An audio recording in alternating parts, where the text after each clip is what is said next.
Quail Clinic. I'm Rebecca from Thieving Otter Farm, and Brianna is here from Pips and Chicks, who's hosting the show. Thank you so much for doing this again. I can't imagine how much work goes into hosting this show because it's huge. It's not just quail, and some people don't realize it's lots of other stuff as well. And it's great. There's good prizes, and I've had fun entering every year. So thank you. I love seeing the birds. Love seeing all the names and comments, and it's a lot, but it's fun. It's well worth it. So you guys, this clinic is for you. So if you have questions, please be sure to pop them up in there. I have a little presentation, but I don't know what you want to know. So I kind of try to cover as much as I could, but please feel free to ask questions. Okay. I'm going to go ahead and share my screen.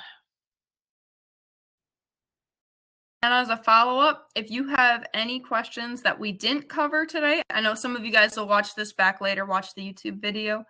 Send me an email, send Rebecca an email. We're happy to help. Absolutely. You guys know that I'm always happy to help you ID birds. And that is something that, if you're a newbie and you're wanting to enter, it's important to enter in the right class. So if you need help figuring out what you have, feel free to reach out to one of us. All right. Can you see the screen okay? I can. Let's see how. There we go. And there's little emojis you can use along the bottom. If you I see some thumbs up there. Okay. All right. So here's our virtual show clinic. All right. So first, let's talk about photos, because this is a virtual show. And so the judges are not going to have their hands on the birds. The judges are going to be looking at your pictures. So you're going to need 3 photos per bird. Okay. So you're going to need a picture of them standing up and looking at the side of the bird. You're going to need a breast picture, so a picture from the front of the bird, and you're going to need a wing spread picture. So let's start with the profile view, the side picture. So this is a really important picture. Okay. You're going to want to spend a lot of time trying to get the right picture, and trust me, you're going to take a lot of pictures. Okay. You're going to keep taking pictures of one single bird over and over and over while you try to reposition the bird and put the bird back, and it's running away. And I know it's frustrating. But this picture is really important. Okay. The judge needs to be able to see the shape of the body, and the judge is going to be looking at the curve of the back and the shape of the head and the positioning of the feet and so on. So I'm going to go over that a little bit more here in a second. So tips for this profile view. Okay. Because the judge needs to see the legs and needs to see the set of the legs, like where the legs are positioned on the body, you need to make sure that that bird is not laying down or squatting down. You want the judge to be able to see the legs and the feet. And this also helps the judge know that the bird can support its own weight. That's really important with production birds, is that the bird can support its own weight and be a nice heavy bird, but still be able to get up and walk around. And if the bird is upright, you can also see the shape of the back correctly.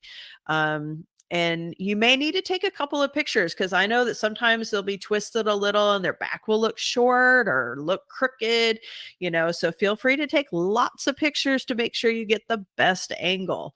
The bird with the green background won Best in Show last year. So that is kind of what that judge was looking for as far as the body type and shape. Okay.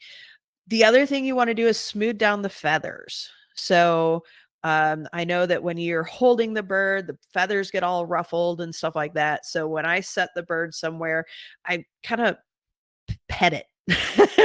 For lack of better terms, I smooth down those feathers so there's not feathers sticking up all over the place. And then you want to take the picture at bird level, not at an angle. You don't want to be shooting down at it or up. You want to do it straight on at the side of the bird so the judge can get a real good view of what that bird looks like. If you need to, you could try putting the bird on a raised object, like the bird in the top left corner. Sometimes that helps get them where they don't want to move around as much because they're worried about falling off that object. Other birds are, quail, and they'll just topple off. But sometimes that can help. The bird with the green background, that's actually a ledge along the side of my quail barn. That ledge is about 6 inches wide. And so the birds really can only go left or right. They usually don't go forward towards me. So that helps me control their movement a little bit. And then another option would be to use a light box. So the bottom left-hand corner is a picture of a bird in a light box. And using that box helps keep the bird contained. And then another thing you can do, if you have a bird that you're really struggling to get to stay in place and it keeps wanting to wander off or fly away, you can use a cage and put the bird in the cage and then, just take the picture through the door. Make sure that the wire is not covering up the bird at all. But, there's different ways that you can contain the bird so you can get that picture. So what is the judge looking for? We have a Yeah, let's do the question. Yeah, in the past, age may have affected judging. Is it okay to enter younger birds? When should they be taking their pictures? You do want a fully mature bird. It's best. I mean, there's nothing against putting in a younger bird. It just may not place as well.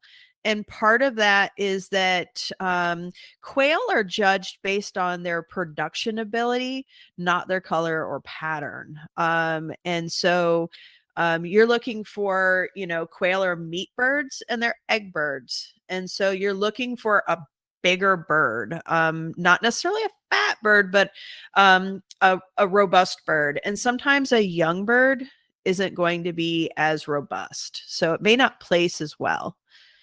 What are your thoughts on that, Bree? Does that sound pretty close? Yeah, usually like 5 weeks is the minimum age that you'd want to do. So if you've got a little bit of time yet, it's better to have them, 7, 8, 9, 10 weeks, because they'll be a little bit more mature. But as long as they're 5 weeks and fully feathered, that gives the judge a start. Yep. And, honestly, this is a fun virtual show and it's free. So it doesn't hurt to enter, like if you're worried about entering that 5-week-old bird, just do it. It's experience and it's fun and it doesn't hurt anything. So feel free to do that. So what is the judge looking for in this picture? So they're going to be looking at the beak and they're going to be looking at the shape of the beak, the size of the beak. Is it a big, long beak? Is it a beak that's too short? Is the beak, is the top beak part of the beak longer than the bottom? Is the bottom longer than the top? There's lots of things to look at with just the beak. Could be looking at head shape. So you don't want a head that's too large or too small, or there's, the judge will look at how the head ties into the beak and the shape of that. The judge is going to be looking at the eye, the shape of the eye. Is it too big? Is it too small? Is it, an odd shape or something like that? The judge will look at the neck. Is it, super short? Is it super long? Is it, there's different things to look at there. They're going to look at the curve of the breast. So this bird has a nice deep breast. It's not like there's no odd lumps or bumps or weird stuff. And it's not too shallow. You want a nice big breast with a production bird that would potentially be used for meat. They're going to be looking at the curve of the back and the length of the back. So you want to make sure that the back is not too short. That's a very common one, or too curved. Sometimes they can be what's called roached back, where there's just this weird, odd kind of curve to the back, like a hunchback. And the tail set, wing set. The wings don't want to be hanging too low, or the tips of the wings don't want to be going past the back. The leg positioning, you don't want the legs too far back or too far forward. And they're going to be looking at the feet. Are there any curled toes or defects or anything like that? Bree, is there anything else you want to add to that before I go to the next view? The only big thing I would say is we've got a draft standard of perfection with the ACBA. So if you're a part of the ACBA, that's where they're going to list exactly what you should be looking for and how much each part is worth. So that's a really good thing to look at. And then if you've got any big questions or I have no clue where to start, we have our video posted last year where Michael Rose, the Southwest Game Birds, went through and judged a whole bunch of them. So you can always go back and see his comments. That's a great starting point to kind of get your bearings, see, okay, this is what they're actually looking for and what they want to see in quail. Absolutely. I learned so much from watching him judge last year. It was fantastic. We do have a couple questions coming in. Yeah, let's do it. I'll go back to this one. What breed would be best for beginners? I know that one's a trick one. Yeah, Coturnix Quail. So that would be the breed. And then variety would be the color or pattern. So Coturnix Quail is the type of quail that can be entered into the show. And they're great for beginners because they're easy to keep. They can be easier than some of the other quail species that are out there. And then another question, is height a certain height in judging? Are they looking for it to be a certain, do they have to be so tall, so short? Well, in a picture, that's kind of hard to judge unless we were going to use a banana for scale. But no, it's really more about symmetry and balance than height. Yeah, and that's what we've got for questions. So cool. Again, if you've got more questions, go ahead and shoot them in the chat, and then we'll see them. And I also put a poll out there, so go ahead. You can answer your answer on there if you've taken your pictures already, and yeah, we can keep going. Very cool. All right, breast view. So you're going to try to get the birds to stand upright in a normal posture. Again, the judge needs to see the feet and, if possible, a little bit of the leg. And sometimes it's not possible. Sometimes, the bird kind of covers it up a little bit. But the judge is going to be looking at the depth of the breast, the width of the breast, the shape of the bird. And, they can see the feet there and look for any feet deformities as well. So here are some tips for getting those pictures. Again, make sure the bird is not squatting down because you're going to want to show the legs and feet and that the bird can hold its weight. Again, smooth down those feathers. If there's any feathers that are wonky and sticking out to the side or something, try to smooth those down. And take the picture on level with the bird, not at an odd angle. And again, you can try putting the bird on a raised object to help keep it still if you need to, or use a light box, or use a cage if needed. So breast conformation, what are the judges looking for? Again, they're being judged on production ability, not necessarily color or pattern. And forgive me that color is spelled wrong in here. Little typo. But again, they're gonna be looking at the beak. The beak shape, head shape, eyes. But in this picture, they're definitely going to be looking at the depth of the breast and the width of the breast. So is this like a narrow, skinny bird? Or, can you see like the breastbone protruding or anything? You want a nice, well fleshed out bird.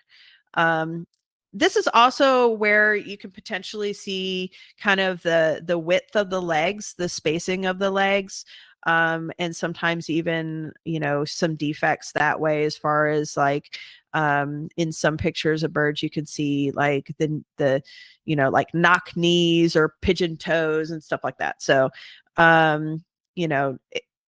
it's important to be able to see their feet and be able to see, again, that there's no curled toes or foot defects.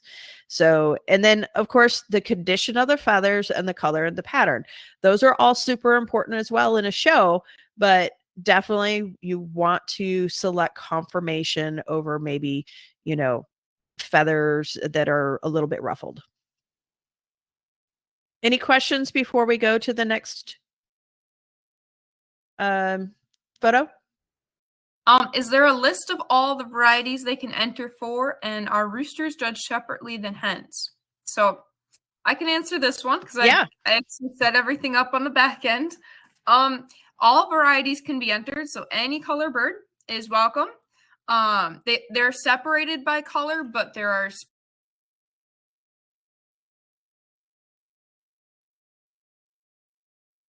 Oh, I guess we lost Bree a little bit. She's having trouble with some internet there. I'll try to jump in. So there, can you guys still see me? Give me a thumbs up or something, or hear me. Just want to make sure that it's not me that's frozen. Okay, thank you. So there are different categories. So they're kind of separated out by their gene location, which is called a locus. And that sounds scary and confusing, but we're going to break it down later on. But as Bree was saying, any color or pattern can be entered, and there are separate categories for like combinations of color, like if you have a sparkly fawn or something else that there's multiple patterns, there's a place that you can enter in that as well. And then as far as males and females, roosters and hens are judged in the same class, so there aren't separations for those like there are in chickens.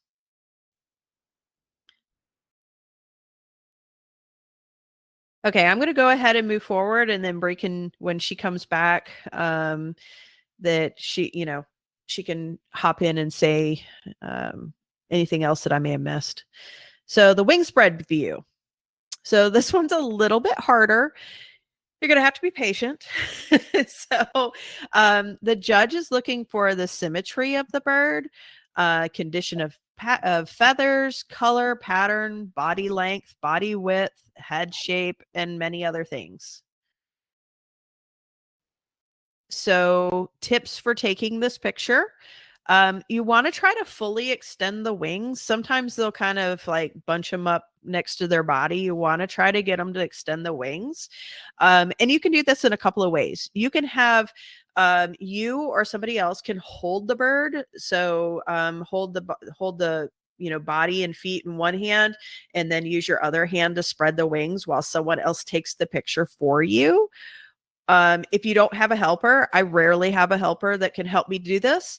I use the grass, and I will lay the bird out on the grass. So I'll lay its body down. I'm holding the feet with my hand, and then I spread the wings out, and I use the grass to kind of anchor the wings a little bit. And it may take a couple of tries, but you can get a picture by yourself if you need to. Again, try to smooth down the feathers. And a little pro tip, it looks really nice if the pattern lines up on the back. Like, so with this calico, if you can get that center pattern to get nice and straight and even by kind of smoothing out their feathers, it looks nicer. And, that could be an eye catcher in a show. And then again, take the picture straight down, not at an angle. You want to be able to see the full bird in a well, positioned well. Bree, are you back? Did you want to add anything else about the entry? Maybe. Oh, there she is. There we go. I think I'm back. Yeah, you're back. Yeah, okay. No, that pretty much covered everything that I've got. Okay, cool. All right. So, what is the judge looking for? Again, they're looking at head shape and breast. You see in this picture, you can actually see kind of the breast of the bird underneath the head there. They're looking at symmetry. Is the bird, put together evenly?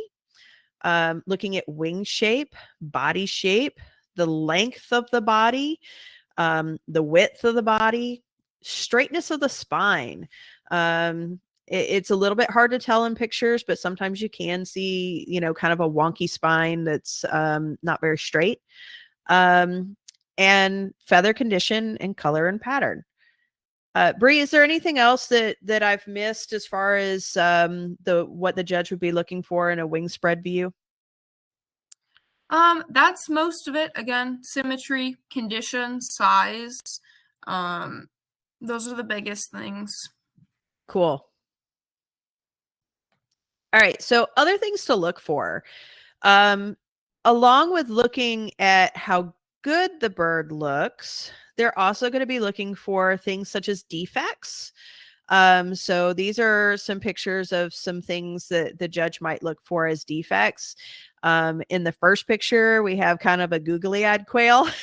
So these are kind of like bulging eyes, which are considered a defect. In the next picture, we have kind of the opposite. We have a squinty-eyed quail. And this is actually a defect where the eyes are kind of sunken in and too small.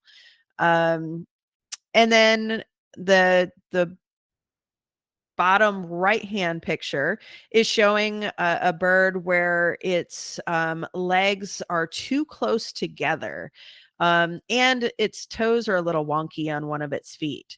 So those would be defects that you wouldn't want to see in your birds.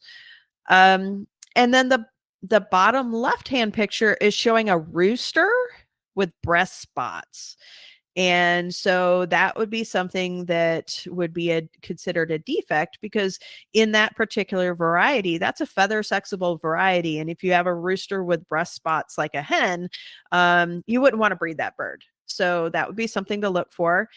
The judge is always also going to be looking for signs of illness or injury. So, they might be looking for swelling or around the eye or the beak, or any kind of like discharge. Poor vigor, if the bird looks kind of hunched and, sickly and kind of fluffy. I mentioned incorrect patterning, overgrown beak and nails.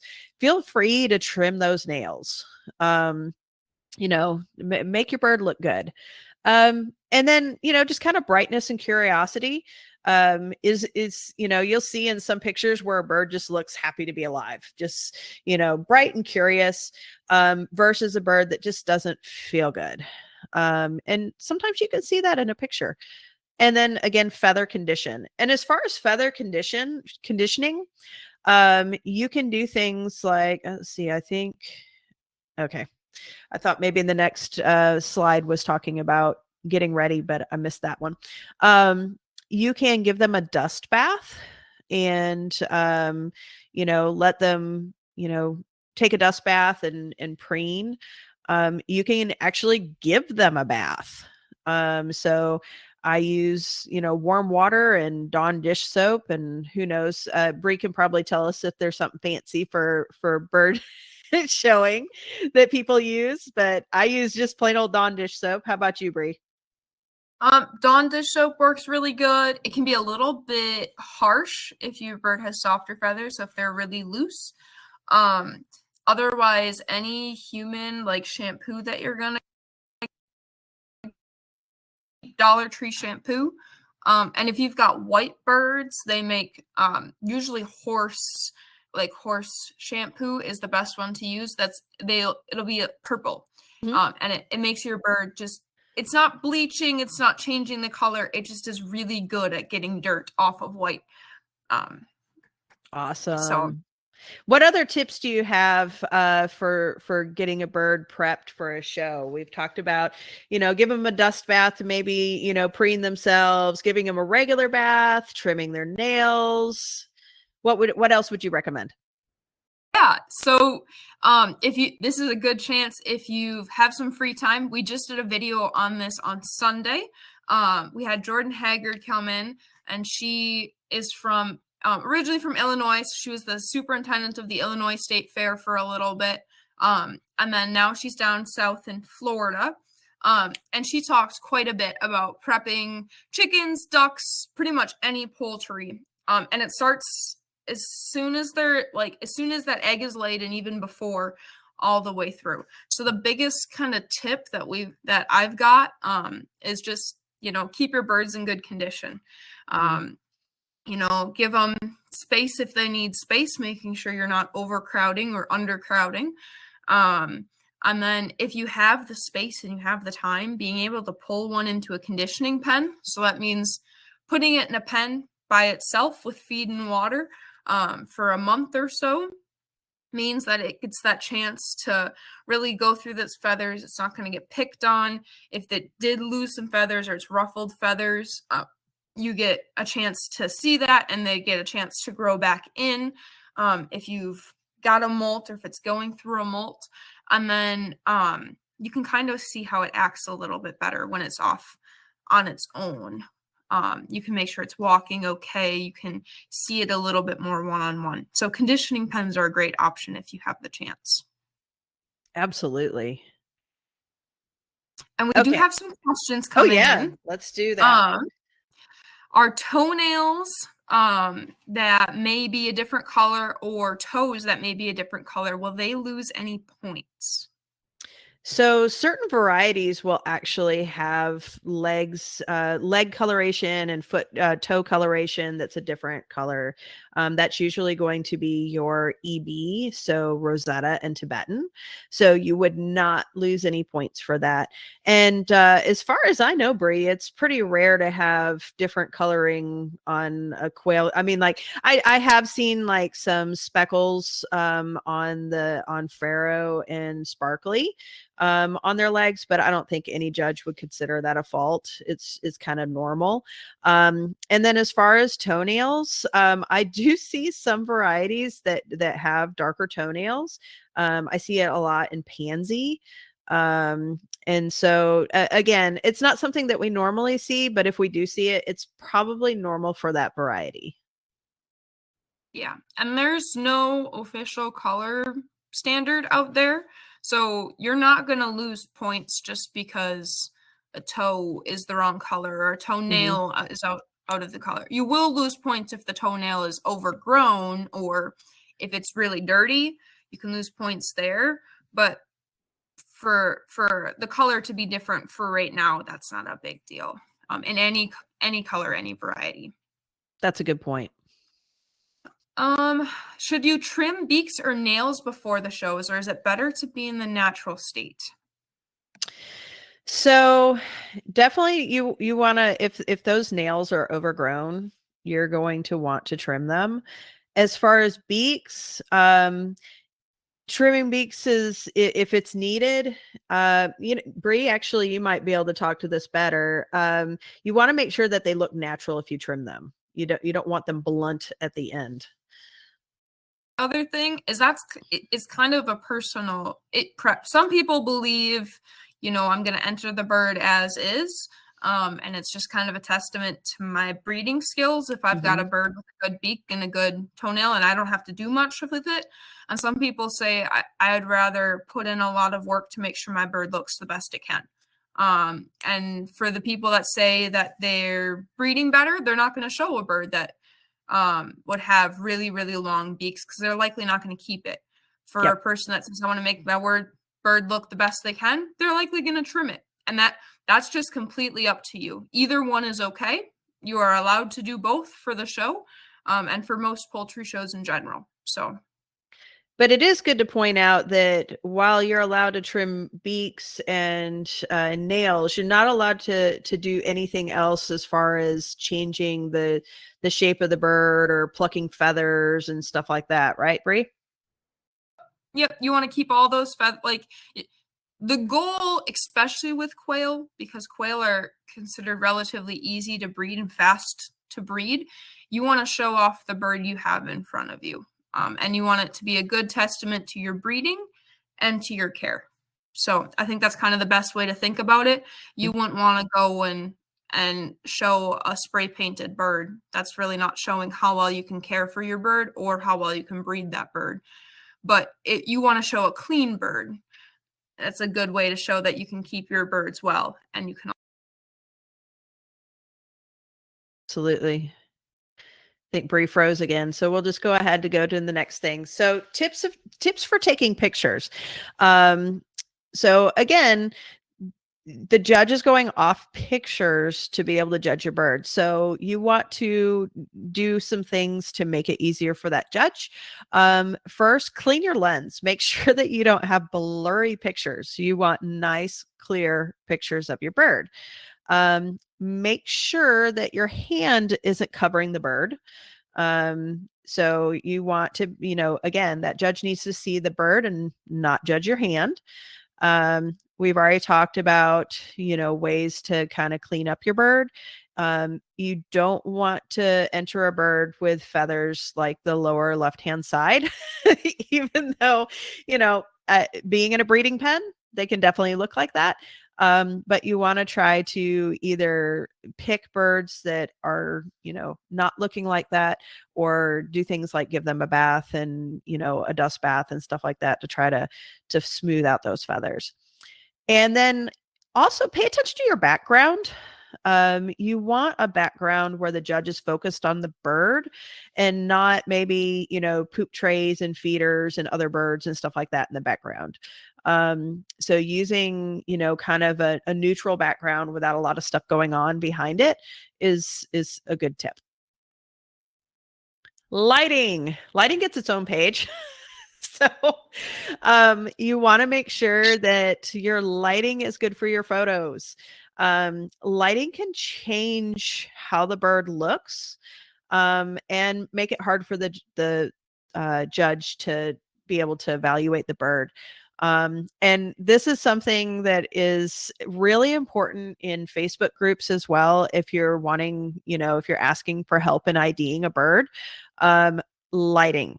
So, bright shade is generally best. So natural light, but you don't want like harsh light. You don't want to take pictures first thing in the morning or in the evening where the color might be off from sunrise and sunset and the sun coming in at an angle. And the bottom left hand picture is a picture of actually the same bird from the red light. And you can see that the coloration of that bird is fairly true to what it looks like in real life. So you don't want the sun in the background where all you can see is a shadow of the bird. Just make sure that whatever you do, you can see that bird well. Any comments or anything? I saw you pop up, so. Yep, I have it on my phone as well, so I can at Okay. least hear everything. Okay, good. Yeah. Question is, will there eventually be a Celadon category?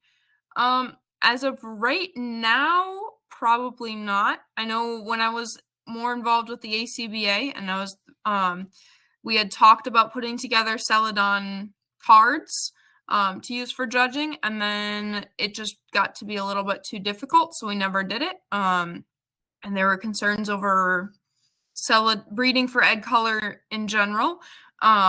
That could be something in the future where you would mail eggs in and then the eggs would be judged. But Celadon quail themselves can be entered in the show. They'll just be under the color variety instead of by egg color, just like how Marans can be entered in a chicken show.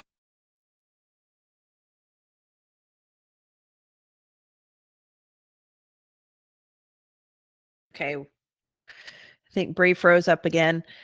So let's talk about classes and how to identify your birds. So this year, the show is broke up into classes based on locus. So that's the location that the gene is on a chromosome. And so the E locus is going to be EB, which is Rosetta and Tibetan, sparkly, and pansy.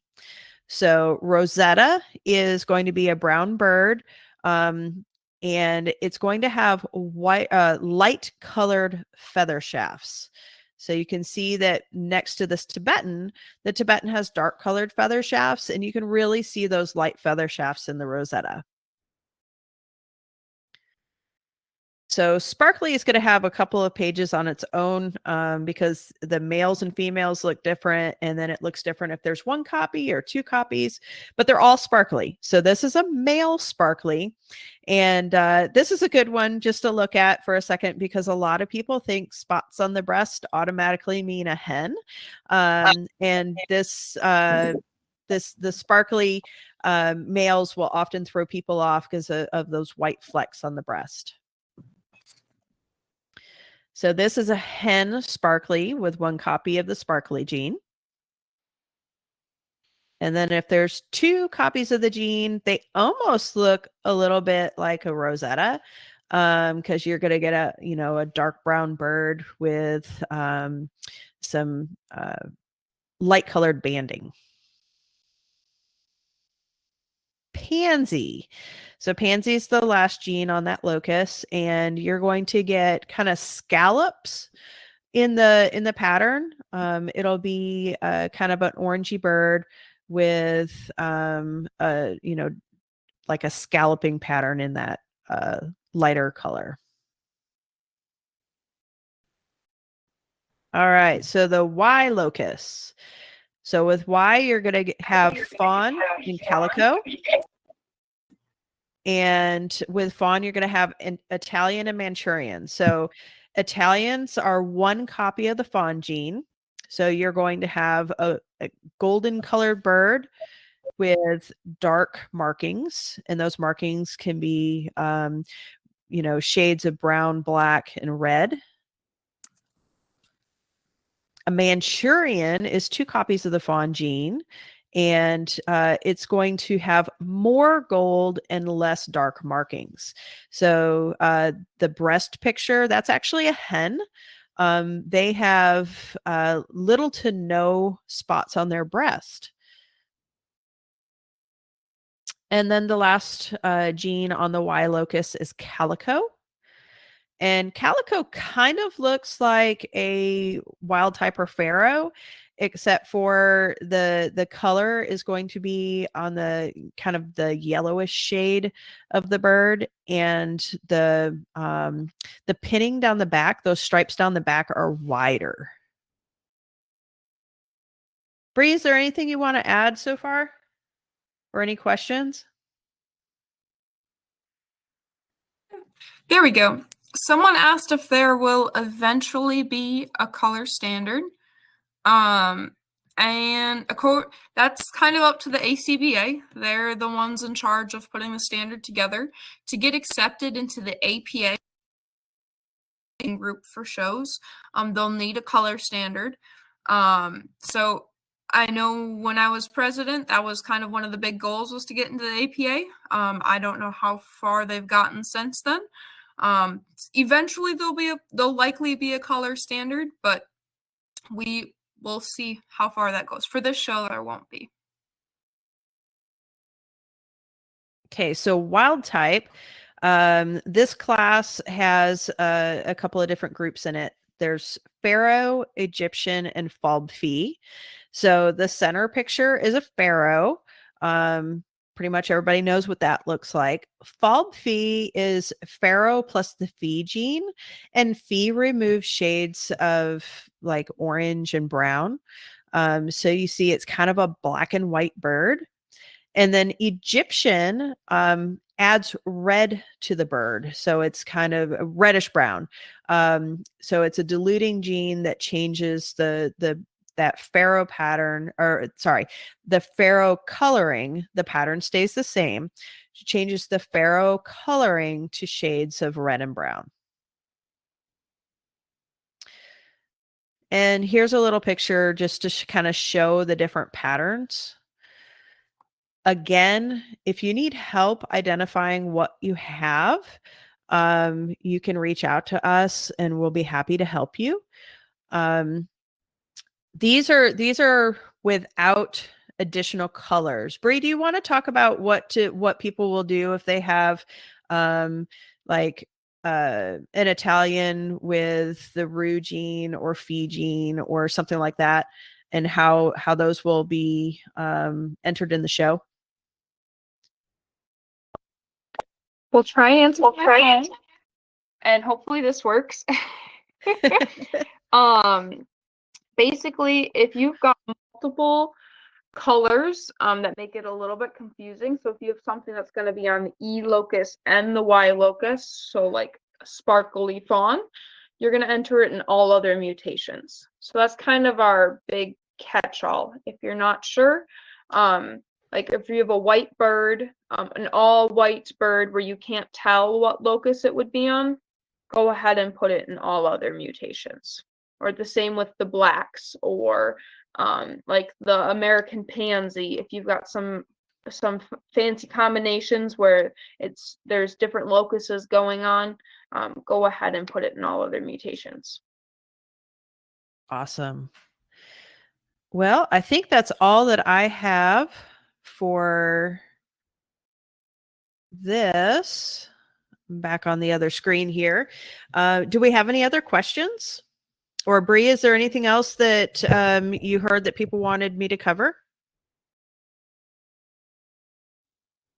I don't know if I can show it, but would you be able to walk through, like on my phone, would you be able to walk through what it looks like to go onto the website, what they can see and kind of expect?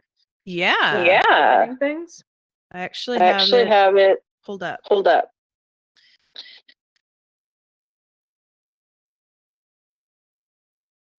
Okay, so you're going to go here and go to add entry.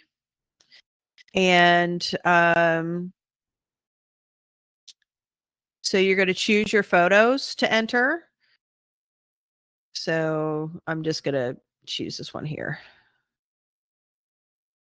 Okay, so that would be, I'm just throwing that in there as an entry, just to show you how to put something in there.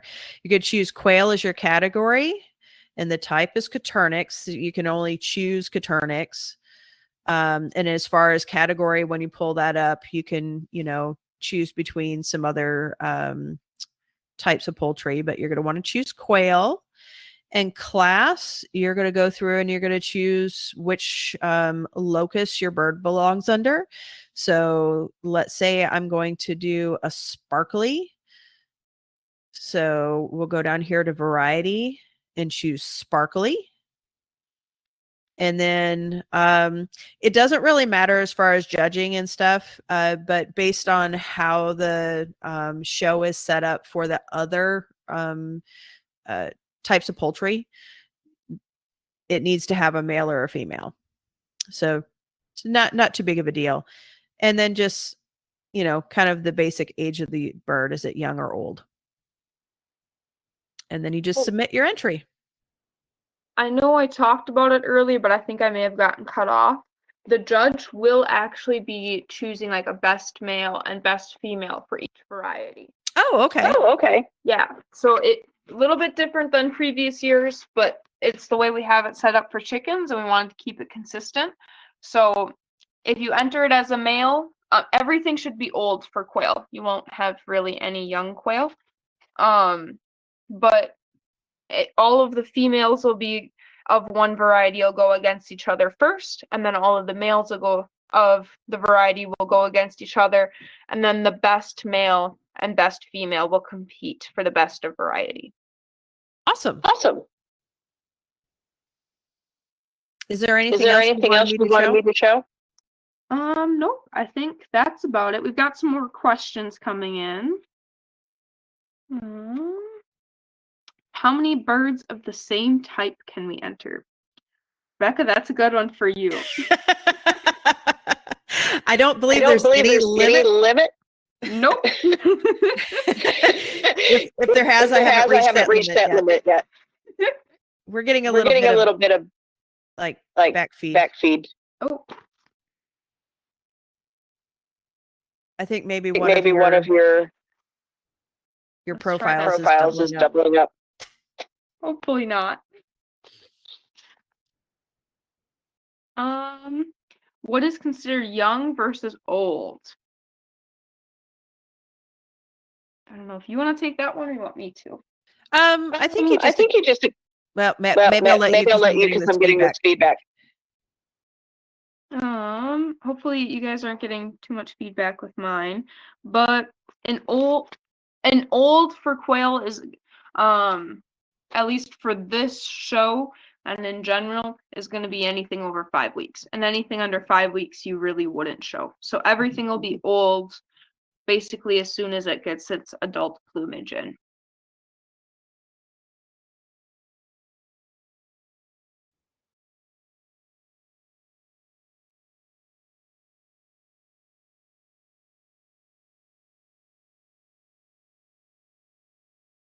Other questions?